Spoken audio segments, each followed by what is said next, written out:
Alright, I got a quick little brake job for you guys here on this 2005 Ford Ranger. It has the 4-liter disc in the front, and I believe disc in the rear. No, it is drum in the rear. But that does not matter because I am doing the front brakes. So, let's get started on this project and get these brakes tore down.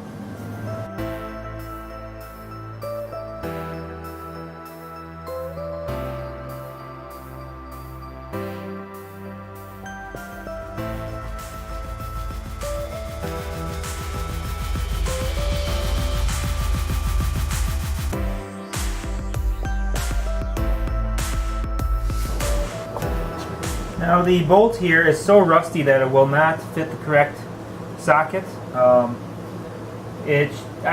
pretty positive it's supposed to be a 15 mil. 15 mil is loose, it will strip out. The 14 mil is too tight. I have here a 14 mil / 9/16. It's a twist socket.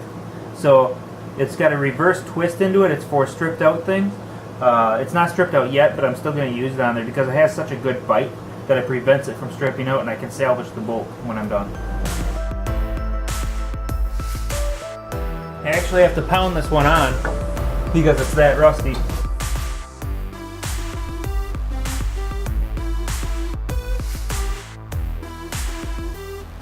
As you can see, there's plenty of brake pad here yet, but I'm replacing these because they're squeaking, and this side had the caliper, a reman caliper put in at one point.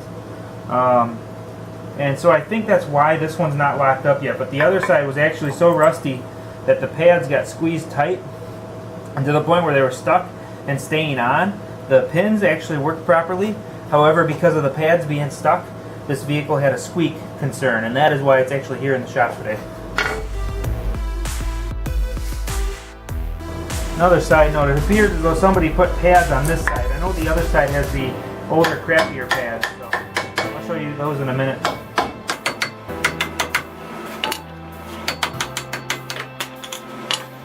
Now you see how stuck that was. That's because there must be rust underneath this plate. And most likely it's because of the buildup there that it's pushing against the pad.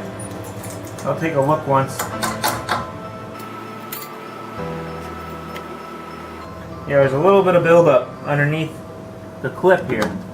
So what you have is you have this clip, and the pad sits inside the clip like this, okay? And it rides inside here when it's being used. So the more the pad wears out, the further the pad goes in.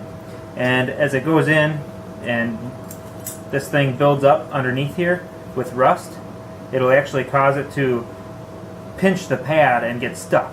And that's what happened on the other side. So what a guy has to do, which is what I always do, is I lube behind this plate, which might seem odd, but by putting lube behind this plate, it keeps the rust from building up. The lube on this side wears out anyway. I mean, sure, put it on there a little bit, but after a year or two, the stuff wears out, and it's not doing much anyway.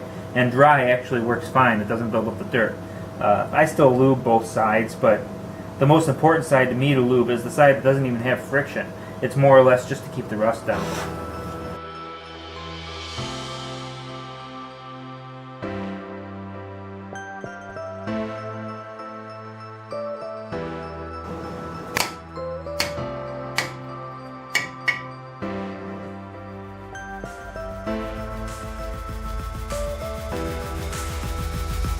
Okay, so I grabbed the backing plate just to make sure it's intact and not going to fall off.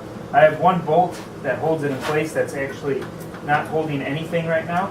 So what I'm going to do is I'm going to get this thing off of here. I don't even have to unbolt it and it's coming off. There, see? So it's not even necessary to take the bolts off if it's that rusty. It just ripped the bolts right through, so I'll just leave a little bit of material there, and now at least this doesn't risk falling off and causing an issue inside the system there. Let's go ahead and let's take these bolts that hold the caliper bracket on and clean them up.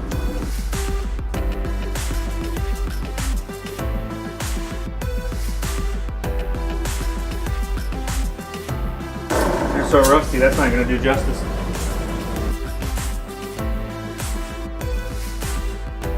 So while I'm doing this, I'm concentrating in the center of the flat spot where it's supposed to be flat, and I'm creating just a slight dish.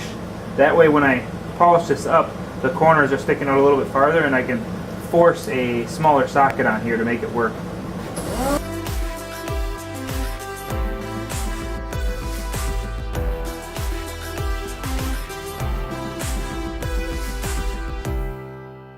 There's the pre-clean.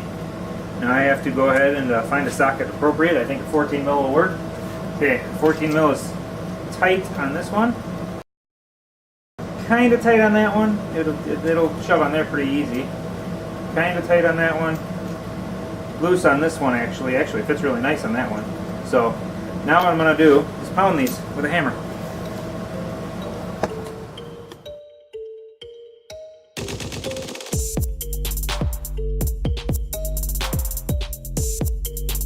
Okay, now that it popped out, almost goes on there. This is a fresh 14 mil. It doesn't have much use on it, so that's why I'm using this socket. And it's an impact, so as I pound it, it's not less likely to split.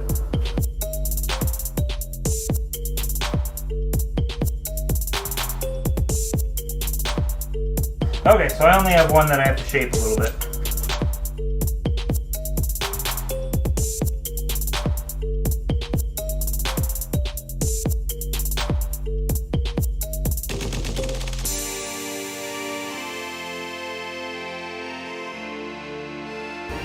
I know what you're thinking, that was a waste of time on those bolts, right? Well, I don't want to have to try and find the special bolts or look up the grade because I couldn't read the grade on the bolt. I'm sure it's probably a 10.9 or something metric. I don't know.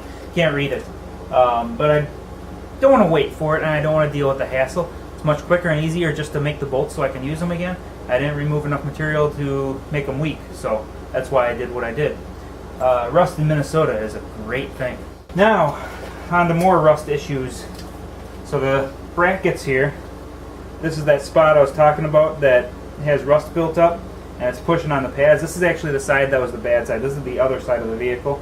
So this one here is just built up with severe amount of rust, considering this stainless steel little pads are right there. So I'm going to go ahead and clean these up with the die grinder first, or the cutoff wheel first. It just works the best for getting into the little corners. I real lightly do it, just barely until I see the metal shine, and then I will take a file to it to finish off the rest of any little high spots that might be sitting up, and then I coat it and put it together after I clean out the pins.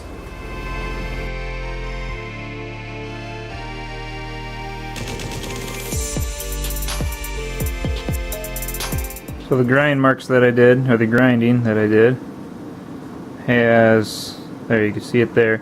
See where the metal is exposed, just barely, just a couple spots. This is after cleaning it. And right here you can see I don't even have the metal exposed fully, or hardly. And then this side here we have pretty much rust almost all the way. There's a, well, actually, oh wait, there's metal showing. There we go. See that? There's the metal spot. And the other one I just barely got it showing metal. So now I gotta take the file to it to finish cleaning it up.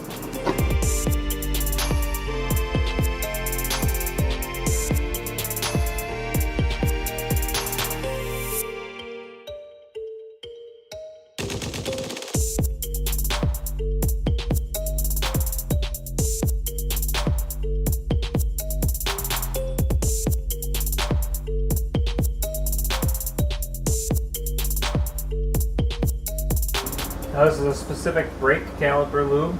Notice I'm cleaning out the holes for where the pins go and replacing the grease that was in there, which wasn't much of grease anymore. It was more or less a dry crap. I mean, it really wasn't grease. I had to use brake clean just to clean it.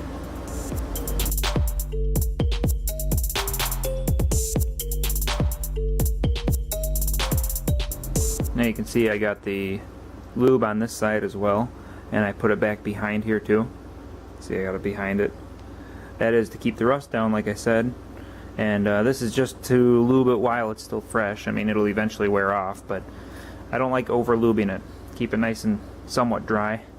This spot, you want to get as much as you can in there without causing a problem. And of course, make sure the seal is tight. Now, this one did not have any moisture in it, but this spot is usually the side that ends up with rust in it, and I can feel it doesn't feel quite right. So I did not pull this part of the boot off. I do not have replacement boots that did not come with the kit. So I pulled it off from this side here because that side felt right. It felt nice and clean. So there you have it. Now I got to put this on the other side, do the same thing to the one on this side, and we'll be having a brake job done in no time.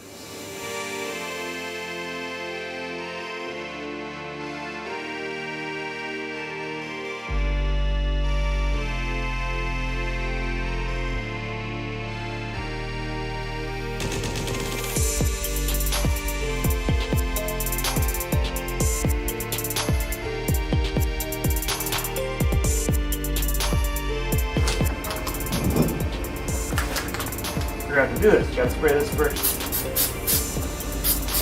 A little anti-seize on here to prevent problems in the future.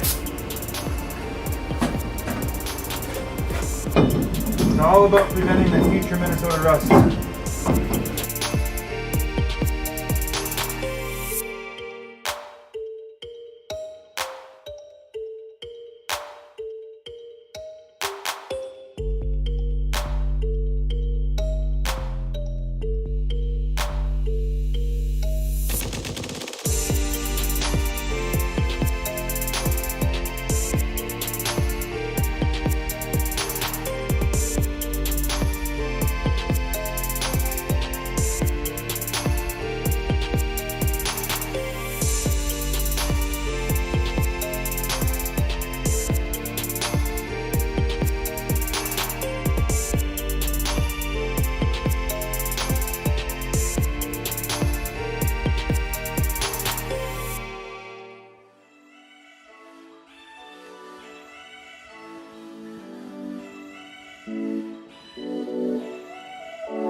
Alright, we're going to call this brake job complete.